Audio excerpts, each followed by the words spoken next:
I'm going to go over just the basics of Enfleurage, and I wanted to point out that in the Better Homes and Garden issue, this is spring, it's actually May 2022.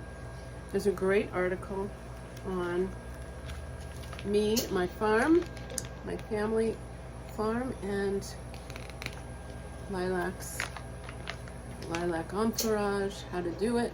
They were very gracious and allowed me to include a page on do-it-yourself enfleurage in this issue.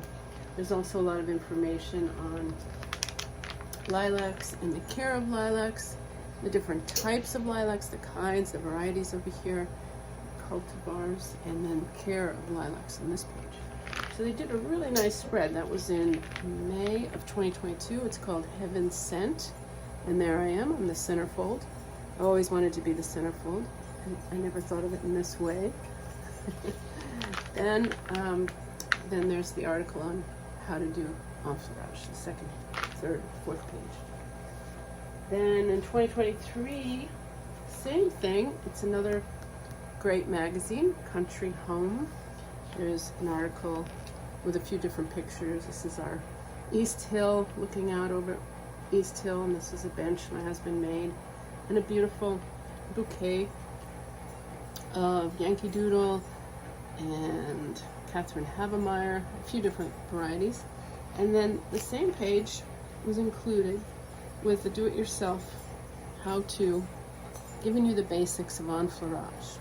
So this is really important. This was a freebie, a big giveaway for everyone out there who would like to make their own enfleurage pomades from their own garden flowers. It's a beautiful thing. And I wanted to go over how to do it. What I'm doing today is I'm working with peonies, and I just picked these beautifuls. A lot of gorgeous peonies just came off the bush. There's different varieties. I have about 12 different varieties, and I list those on my Instagram, my Facebook, and my website. But some of them are Edulus superba and Sarah Bernhardt, Walter Faxon, these smaller, darker pink ones.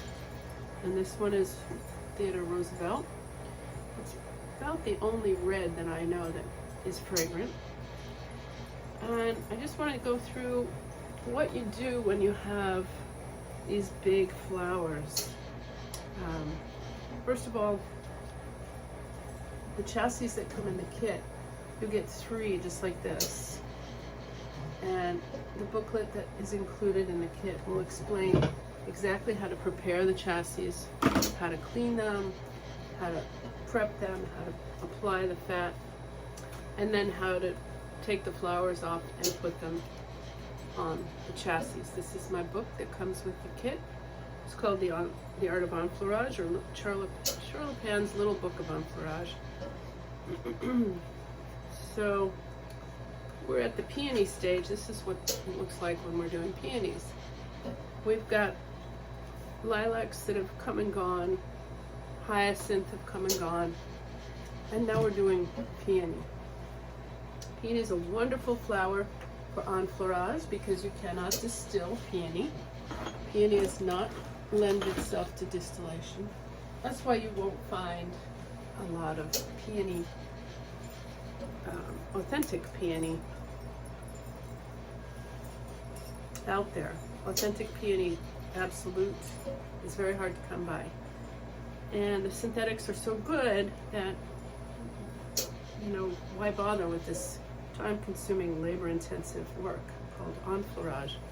Well, there's a big reason. The pomade that we make from peony is so wonderful for the skin. It's a beautiful moisturizer. It brightens the skin, gives you a glow that is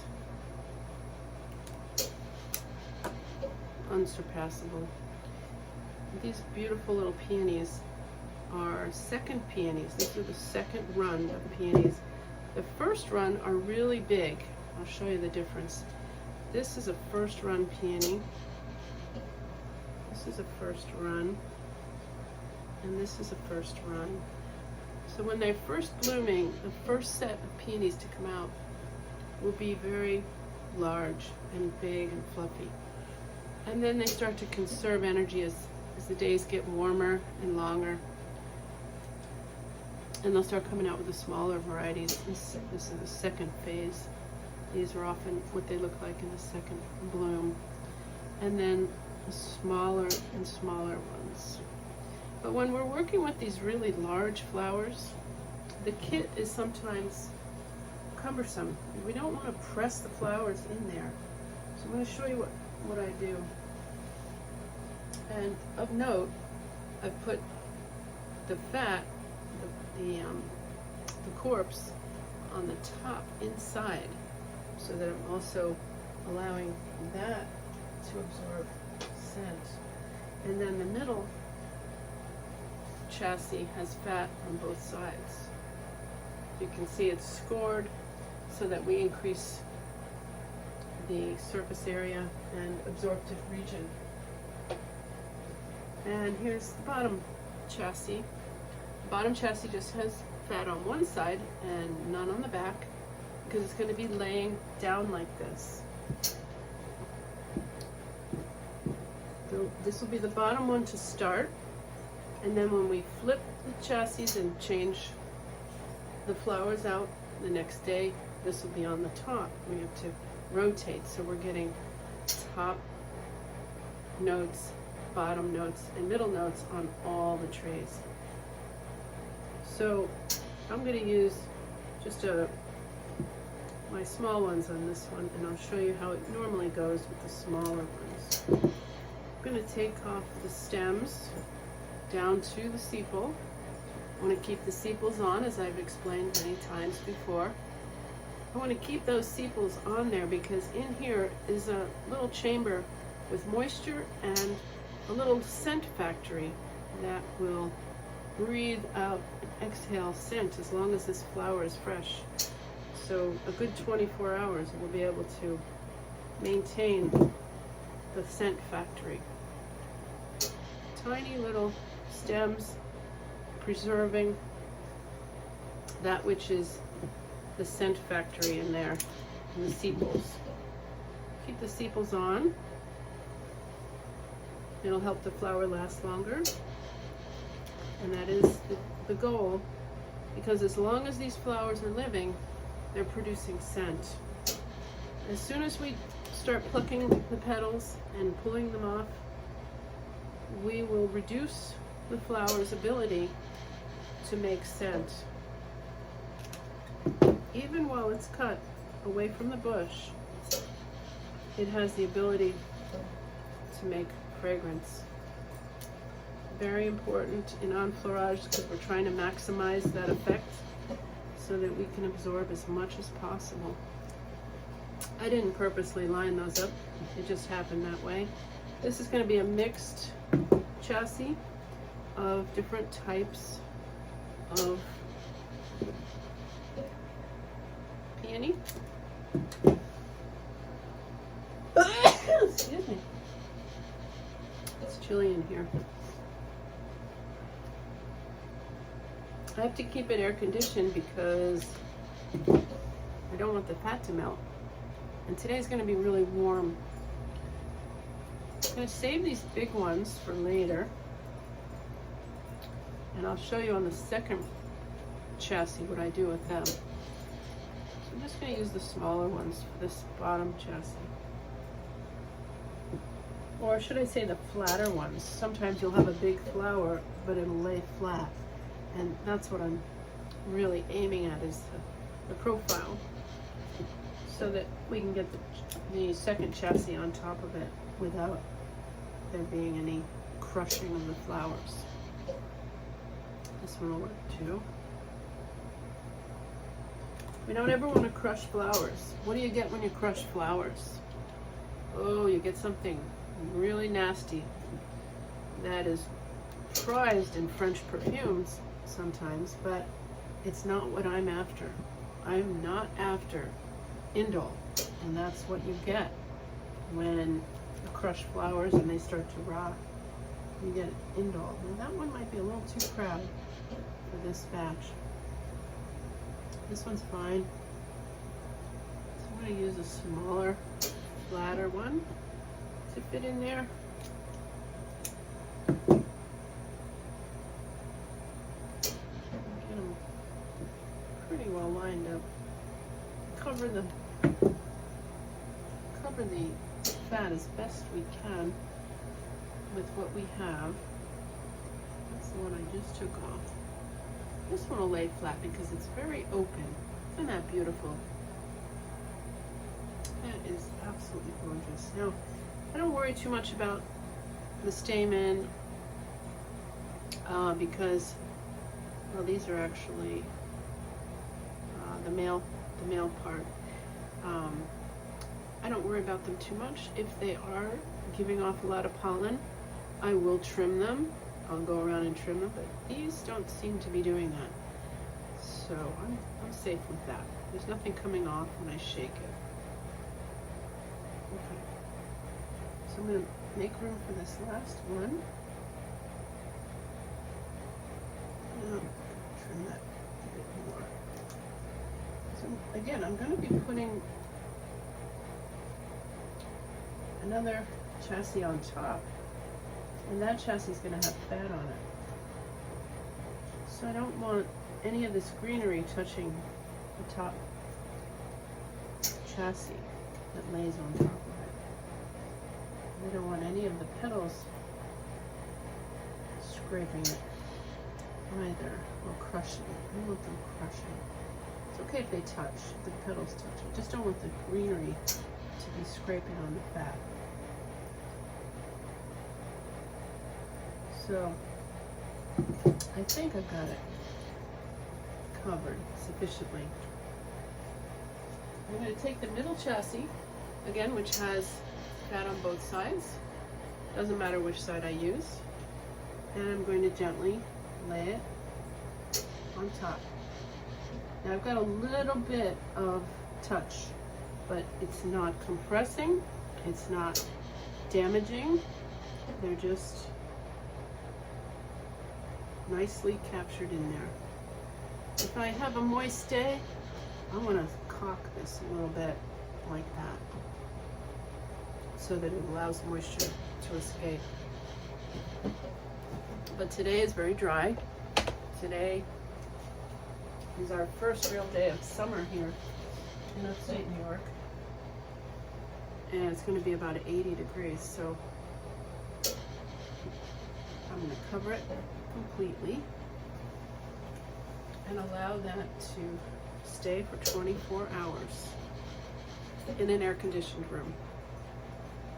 The second row, I'm going to use these giant ones, and I'm going to show you what we have to do when we have really big flowers. And that's what I do when I'm enfleuraging lilies or big giant chrysanthemums or big giant peonies. I'll use this special frame. It's basically one of these frames that I use for the chassis that my husband built for me. I designed them and he built them. And every year, I'm going to show you how we clean them. Every year I have to clean these, make sure I remove any dust or traces of what was on there previously. And I'm using 70% isopropyl alcohol because it does dissolve any fat that's on the chassis frame. I don't want any fat on the wood, and we don't want these chassis to mold. So cleaning is really important.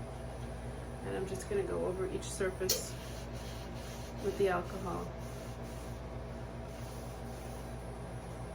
Taking off any pomade residue from last year. Taking off any bug residues.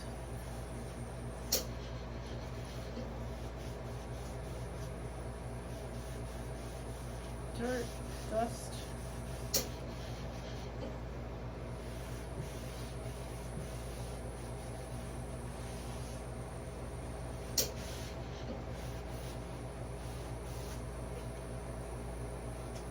use this as a spacer. I'm gonna air it out a minute. It's still a little wet. Smells a bit like alcohol. There we go. Now we're good. So there it sits. And this is going to provide some space to the chamber. And I'm going to have these giant peonies in here.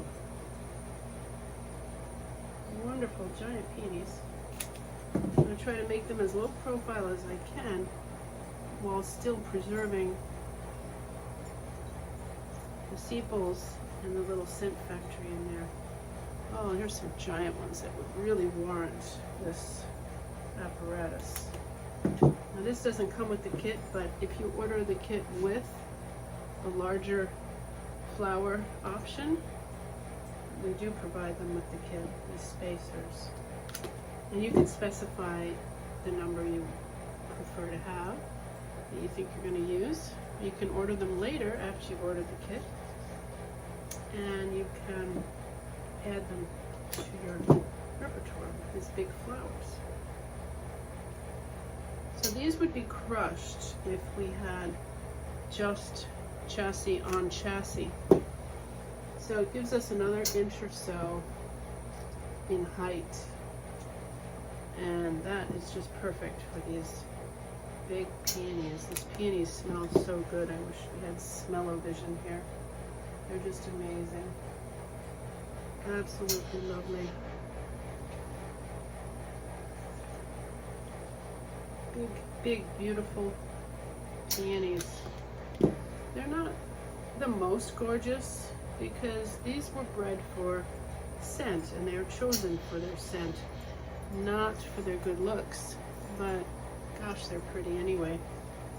Really pretty. So all it takes is 9 of these beauties. That's it. And we've got our tray sufficiently covered. Our chassis is well and good. Now I'm going to put the top piece on, fat side down, so that it has the opportunity to be exposed to that beautiful scent. These are going to go on another chassis. Tomorrow I'll change these out. It'll get new flowers. Each tray will get new flowers. And this will become the bottom. It's the top now. It's going to become the bottom.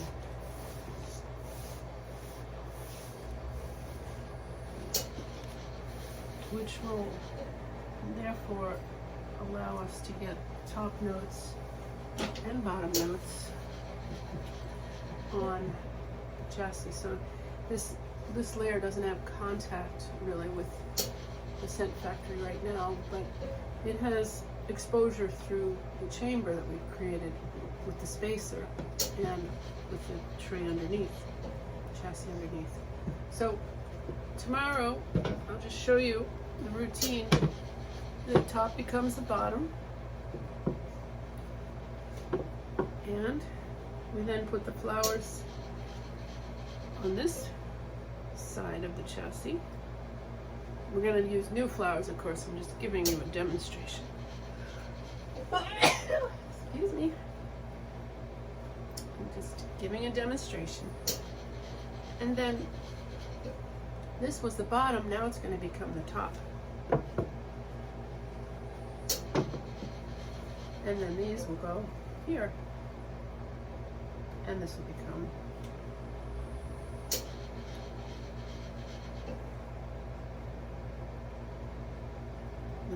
the top. So the way to prepare these chassis every year is to treat them with the 70% alcohol. Never use water. Water is our enemy. Water makes things moldy. It never really dries out if you live in a humid climate. And we don't want water. It takes too long to dry. If it would dry, but it doesn't really dry. So we're going to use alcohol to clean, to wipe them down every year. There's an ant. I'm going to get the ant out gently because I don't want the ant to get trapped in there. They have a funny smell too, and I don't necessarily want that. So this is that was formerly the bottom, is now going to be the top. And there you have it. And tomorrow we do it all over again.